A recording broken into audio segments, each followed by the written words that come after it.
Thank you, Mr President. I rise to conclude my comments noting the report on the instances of sexual harassment in this parliament that has been presented to us by the Equal Opportunity Commissioner, the acting Equal Opportunity Commissioner of this state. I rise, of course, to speak about sexual harassment, specifically the sexual and discriminatory harassment that exists here in our own system of governance. It's a scourge that a lot of people would rather pretend does not exist, insisting instead that these institutions, such as ours, of power and privilege, are somehow immune from such things. But Acting Commissioner Emily Strickland has said in the introduction to her report, quote, "The fact that political institutions are far from immune from unacceptable, unlawful behaviours is disturbing." End quote. It is, Mr President, quite disturbing. It is not surprising, absolutely not surprising. From the findings of the Equal Opportunity Commissioner and its review of harassment in our South Australian parliamentary workplace, this workplace, we know that it simply isn't true. In fact, you'd be hard-pressed to find a single woman working in this workplace, where our laws are made and codified daily, who hasn't experienced some sort of sexual harassment or sexism in her lifetime. And for those whom then experience it in this very place at such a rate is not just disappointing, it's certainly not surprising, it's indeed to our shame. The women in this workplace have become so adapted to the presence of sexual harassment that they have learnt not to be surprised or shocked by it, only disappointed, as they have stated in the report. We thought, of course, no doubt as aspiring to be in this place, whether it's a politician or a staff member or anyone who works in this building in the various work roles that we have here, that perhaps a place designated to form the law might somehow be different. It has been, of course, shown to not. In fact, it has possibly been shown to be far from different, but indeed one of the last vestiges of where the shame of sexual harassment is kept far too secret. It has, of course, been quite a bad start to the political year.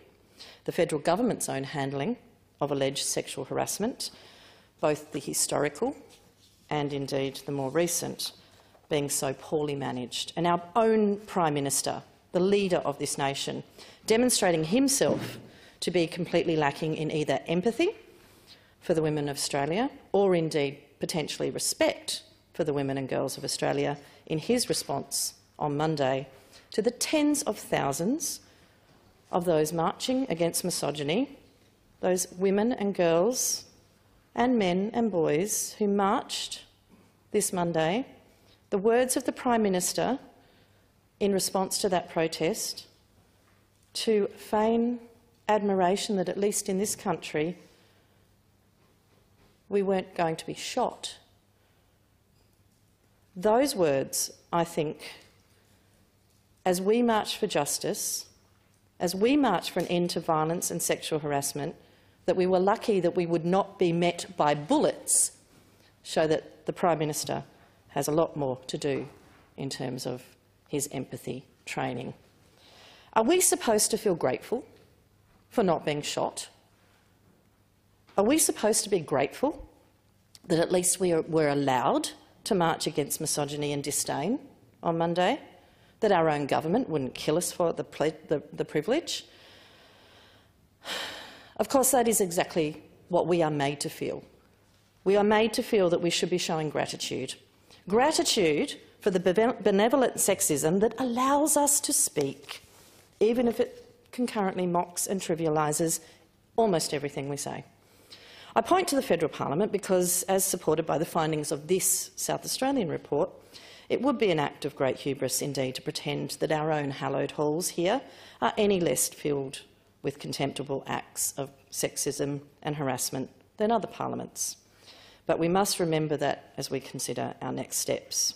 We have an opportunity here in South Australia to become national leaders in regards to tackling institutional parliamentary misogyny. But we know with any pathway to reform admitting we actually have a problem and owning that problem is the first step. What this report covers is not pleasant, but it is a catalyst for change, and a change that I hope that we do look back on in coming years with some pride. It is a report that has already started to have a domino effect, as we see the Federal Sex Discrimination Commissioner, Kate Jenkins, take a similar challenge and shine a torchlight of transparency in the federal parliament, as we have now done here in South Australia. Something else that I would like to urge consideration on as we reflect upon this report, on what is lost if we do refuse to act. In the narrative of rape culture and sexual harassment, we hear so much about futures, the potential of, quote, promising young men, their promise often excusing their perpetrating. Men with the world at their feet, men destined for greatness, men who were on the pathway to be the Prime Minister, men, and always men whose glittering destinies are protected with the ferocity of those guarding the crown jewels. Why do we not fiercely protect the futures of young women in this same way? How many young women have had a capacity for greatness, and how many young women's trajectories have not been nurtured quite so delicately, if at all? When reports of harassment have been met with directives to just ignore it, or not to cause a fuss, or that's just what this workplace looks like, or if you can't stand the heat, then get out of the kitchen, or any number of dismissive minimisations, if those young women have been believed at all, we are sacrificing their potential, and we do it at the diminution of our parliaments. In the face of these cultures that we have seen persist, how many women have abandoned their political ambitions, left their posts, deciding in the end that this potential for greatness does come at too high a cost? How many Brittany Higginses have walked away from a career in politics, learning that the light on the hill was never intended to shine for them? How many promising young women's names will we never know, even as their abusers and harassers go on to become more and more powerful? Of course, we know, and the findings of this report confirm this, that it is not only women who are subjected to this kind of harassment. Approximately a third of the survey respondents reported having been harassed about a personal attribute that is protected by our equal opportunity legislation, and half of these respondents reported that this harassment had gone on for longer than 12 months. In this and other instances of harassment, over 2/3 of respondents said that they had not reported it because of a range of fears, including a lack of trust in the complaints process and the justifiable fear of repercussions on their career. Where they had done, many felt unsupported in the process and were met with what they believed to be an inadequate response. I don't doubt them. The machinations of harassment are complex and often invisible to the naked eye. It is so easy to say, well, why don't people report? But this attitude betrays a complete ignorance as to the emotional, structural and financial difficulties faced by those people who do speak out about abuse and workplace toxicity. Politics, of course, we all know, can be an unforgiving line of work in so many ways, but it is especially unforgiving of those who threaten the team, the party, the faction, or worse still, the game of politics. We cannot ask, why do these people not report? We must instead ask, how can we make it easier for them to report in the first place? And better still, how can we change our culture so that no one needs it ever again? If we cannot adequately answer those questions or take necessary, stringent and committed steps to ensuring those outcomes are realised, we have no business in this place being legislators. And I would also add that if you find yourself resistant to this need for change, you absolutely have no business in this workplace, in this building. To the respondent who asked to be taken off the list of this review, I say to them, it's perhaps time you were taken off the ballot paper. It's my belief that the most important thing that this government can do and this parliament can do in response to the Acting Commissioner's report is to establish a people and culture section As the Acting Commissioner wrote, sexual and discriminatory harassment will only be eliminated through concerted efforts to create cultural change. And that department that is properly equipped to manage reports of harassment and to swiftly address issues in regards to this, not to mention, of course, providing ongoing workplace training, is what you would find in even any modestly equipped organisation in this day and age. It's astonishing that our state's legislative body has not established this already. But again, it perhaps speaks to the hubris that exists across all legislative bodies that assumes the rules are somehow different for us, simply because we get to make them. Recommendation number 3 is the ensuring of flexible workplace arrangements to ensure inclusivity. We may not have experienced the full brunt of the COVID-19 lockdowns, but we have been able to witness adaptability. One of the most logical ways to end sexual discrimination and harassment is to champion the full participation of women in the workplace. If we cannot do that at the highest levels of government here, then what is the point of us, Mr President? Until we make it clear that the South Australian Parliament is one that values women, many of whom are currently, have been or will be mothers of small children, then women will not become magically valued in the absence of this practice. This change cannot be done incrementally, it cannot be half-hearted, and an immediate start would be to, as the report recommends, make it possible for mothers and fathers to breast and bottle feed babies in this chamber. Who knows, perhaps having some real-life babies in here, rather than just some overgrown ones in this building, might actually foster that human empathy that seems to be lacking in our leadership. In a previous parliament, I was shouted down by a former president for pointing out that we did not allow infant children or their parents in this chamber to be on the floor in the case of a particular division. One of my colleagues, as she faced the difficulty of juggling having a small child and a ringing bell, was put in an awkward position, and I raised it at the time as an absence of an inclusive workplace. At the time, I was shouted at. Indeed, by pointing out the problem, you are often cast as the problem in this place.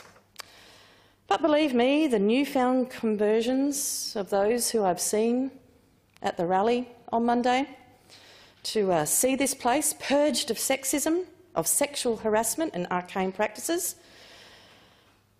to be a place that is less suited to paid-up members of the Adelaide Club and far more representative of a diverse democracy.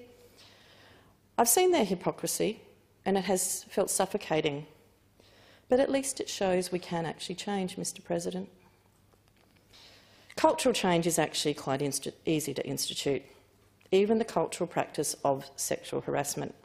And yes, it is very much a practice. Despite some people's insistence on believing these things to be innate, I point to you, Mr President, 2 examples of the world leadership that Australia has shown in reducing harm, and how it is quite simple to instil different values and behaviours in the community, despite them being challenging of the cultural norms of the time. In 1970, the state government of Victoria introduced legislation to require the compulsory wearing of seatbelts. They were the first government in what we would call the Western world to do so.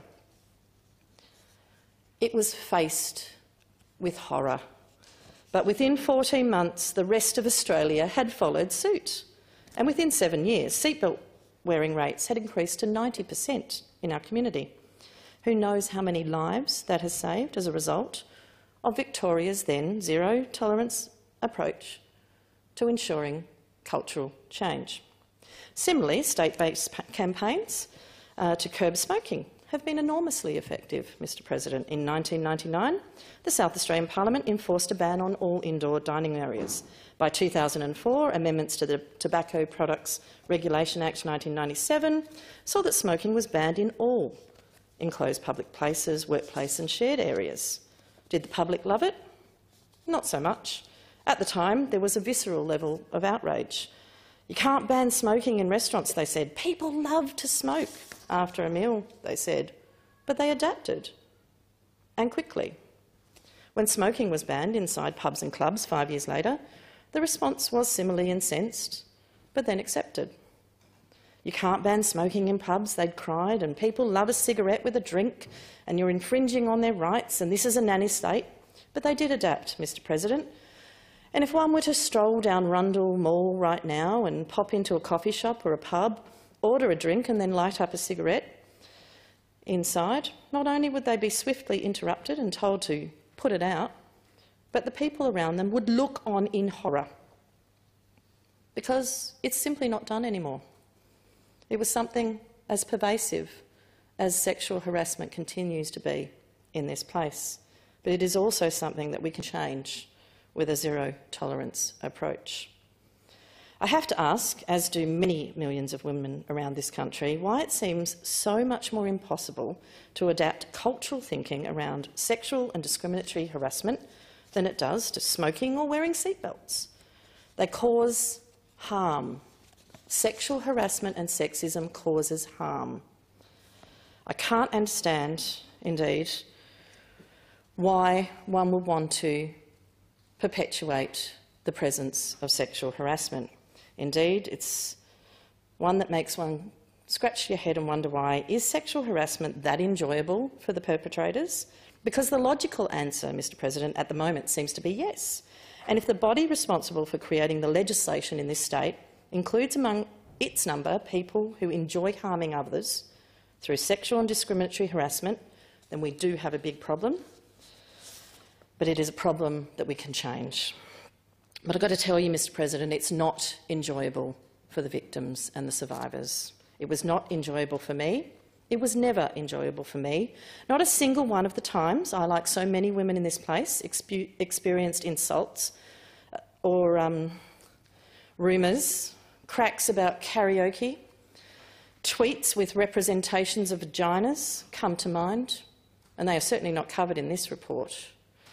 But the accounts in this report brought back many other instances, more minor perhaps than that. They came back into my mind as I read through these pages, because these are all of our stories, and the experiences in these pages are actually shared by far too many of us. And my experience is that of many of my political friends, both in my own party and across the aisle. It isn't enjoyable for those of us who want to go to work and to move through this world without fear of being shoved right back up against the sexist spectrum once again by men, because it is mostly men, that they are reminding us just how, in one way or another, at the end of the day, they rule the roost. Because it seems at this stage, Mr President, that men do rule the roost in this Parliament House and in the federal one. At the end of the day, we are being told, either overtly or implicitly, that this House is not a place for us. A woman's place, Mr President, is in the House, the upper and the lower, but this is a parliament that has the least representation of women in the entire nation.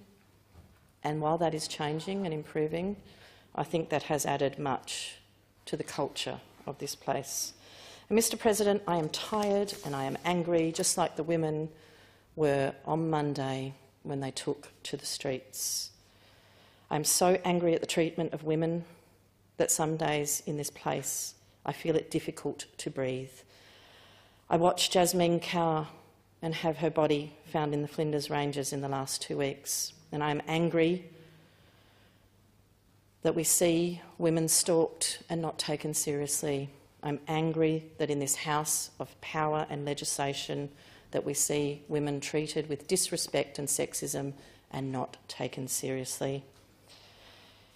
If women who are privileged enough to work in this place, Parliament House of all places, cannot expect to be free or protected from this sexism and sexual harassment, where can any woman in this nation feel safe? What message are we sending to the promising young women coming up through our ranks about their prospects and what they can expect? And more importantly, what message are we confirming to those promising young boys, the inheritors and often the gatekeepers of power, that will let them know just how little it belongs to them. This House, indeed, it appears, has not been for us as women. But it is time that all women in political parties and men stopped keeping the secrets of sexual harassment and sexism. Those secrets are not our shame, they are the perpetrator's shame. Whether it's in your party, in your faction or in this parliament, a woman's place, Mr President, is in the House, and that House must be safe for all of us.